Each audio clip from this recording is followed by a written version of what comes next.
Narito tayo ngayon upang matunghayan ang nagiinit, nagbabaga at talaga namang usap-usapan at nagtitrending na latest issue ni Ate Erika. Sa pagpapatuloy ng ating istorya ay narito nga muli si Kalingap Val upang pag-usapan at upang maresolba ang problema ni Ate Erika sa pagitan ng kanyang lolo at ng mga pamilya na naiwan nila pagkatapos nilang magkaroon ng bahay at pera ng kanyang kapatid na si Sheila May. Dito nga sa sinasabi ng pinapanood ni Kuya Val ay nasilaw daw sa matatamis na salita at pangako ng mga sponsor si Ate Erika at ang kanyang ate. Okay.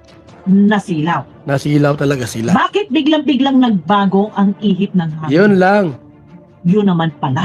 Yun naman pala. Maaaring Oh, nasilaw sa nasilaw. matatamis na salita at pangako ni sponsor. Wala Hindi po, totoo yan. Hindi po. Bakit po binawi ni Jun E ang kalahating milyon? Alam niyo kung bakit? Anong sabi ni tita? Kahut-hutang dila. Ano yung anong meaning niyan? Kahut-hutang dila, mga kalingap. Alam mo lang pag lips to lips na yung dila ay pumulupot sa dila mo? Nasubukan niyo po yung ganun mga kaibigan? Halimbawa, asawa mo, nag-lips to lips ka, tapos yung dila niyo, pilipilip sa dila. Bastos ka. Yun ang ibig sabihin nun, kahit utong dila kayo. Ha? Masarap, matamis na pangungusap. Ginapang po ni Sheila May. Ayon kay tita, ginapang ni Sheila May si John A. Yung gapang na kahut-hutang dila. Parang mayroong pagnanasa. Alam mo yung ano mga kalingap, yung may konting yung may konting ano po, yung may konting yung inano mo siya, tawag diyan mga kalingap. Yung inaakit-akit mo, John A, halika rito, may tinanggal na ako rito. Yun ang kahut-hutang dila. Kasi pagka, John A, magandang araw po. Sheila May po ito. Sheila May, napatawag ka. Ay, John A, kunin mo yung pira ni ano doon. Ay, ako kay Kalinga Prab magpaano. Baka kulangin, baka yung perang kalating milyon, bawasan pa ni Kalinga Prab yun. Kunin mo doon. Hindi ganyan. Ang kahut-hutang dila, igwaning pag-aakit. Pang-aakit. John A? Si Sheila May ito. Ating gabi na, napatawag ka. Gusto ko mag-video call tayo. Ang pinaka-sinasabi nga lang ng video na ito na pinanood ni Kalingap Val ay talagang nasisilaw o naaakit lang si Ate Erika at ang kanyang ate sa mga pera na binibigay sa kanila ng mga sponsors. Kaya nga nagawa rin nilang iwan ang buong kalingap at ang kanilang pamilya para sa pera at upang masolo nila ang mga ito. Nagli-lips to lips tayo. Ganun po yan, ha? alam Oh. kung ubusin ni sponsor ang kanyang pera sa magkapatid na ito. Dito lang, ang highlight lang ng video ay napatunayan na talagang mahilig sila Mahilig sila. o nasisilaw sila sa mga pangako o sa pera. Ang tanong, Ayun na guys, muli na babalik bakit po nakuha ni Sheila May si John A?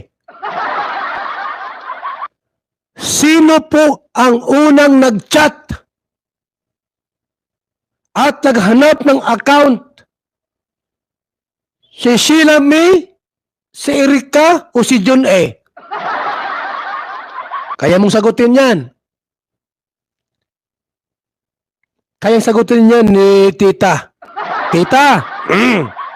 Huwag kang lumapit kay Kapidongski. Jesus! Huwag kay Kapidongski. Wala man yung... sa akin mo ilahad-lahat.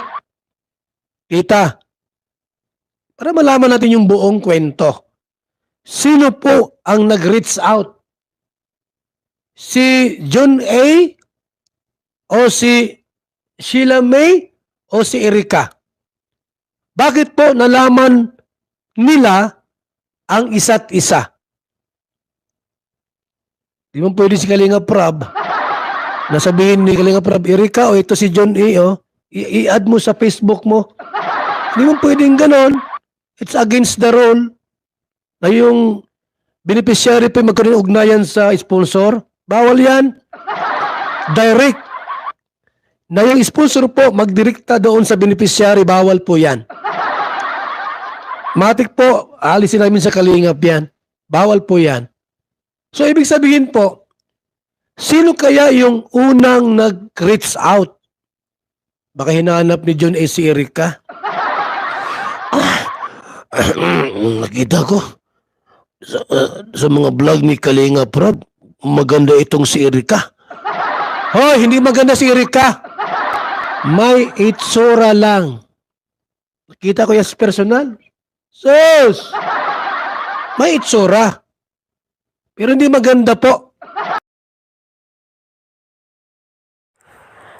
Dahil sa nangyari na sabuatan nila Ate Erika at ng malaking sponsor na binawi ang pera kay Kalinga Prab na dinonate niya na si Sir John A., ay nagtataka ngayon si Kalingap Val.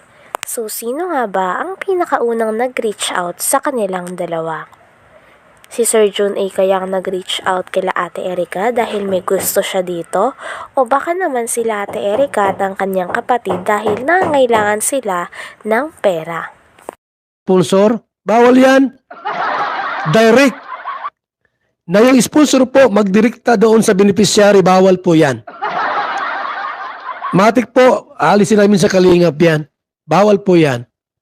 So, ibig sabihin po, sino kaya yung unang nag-reach out? Baka hinahanap ni John A. si Erika?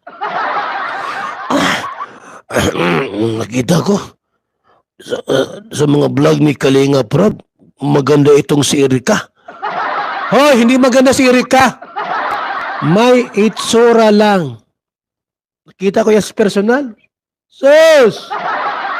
May itsura. Pero hindi maganda po. Hindi nga ako naakit. Hindi ako naakit. Kasi kung maganda yan, maakit niya ako. Wala man lang. Walang ka-apil-apil. Si Sheila may mataba pa. Ang maganda po si Beyonce. Ganda ni Beyonce. Na-inlove ako kay Beyonce. Ido! Ninong ako ha, para maisayaw ko si Beyonce. Ido! Ha? Pag may birthday, isayaw ko yan ha. Huwag mong suluhin si Beyonce. Sayaw lang naman. Pero si Erika, di bali na. Sus, masayaw? So, di bali na po. Sabi ni John, kailangan ko makilala si ano. Ha? Ngayon, nagsisisi ka na. 100% po. Nagsisisi na po si John A. Yung bayot na ito. Nagsisi na po ang Kalinga po niya. Sa bahay nagmumukmok ko. Tinrider ko si Kalinga po. Ang laki-laki ng gawa kasalanan. Sa Kalinga. Ay, nagsisi ka na. Pasaway ka ay. Sama ng ugali mo. Binigay mo yung pera, babawiin mo. O sa akin yung ginawa. May resibo, oh. Yan, oh. Resibuhan kita. Never mo nang mababawi ang pera mo. Never na never po. Wala ka na, sorry na lang. Ito, si Bupil, mga kalingap. Ayun na guys, muli nagbabalik po ang inyong lingkod. Ayan, isang sapat na ebidensya. Hanggang dito na lamang muna ang ating nag-iinit, nagbabaga, pinag-uusapan at talaga namang nagtitrending na latest issue ni Ate Erika. Maraming salamat sa inyong panunood. Hanggang sa muli. Bye!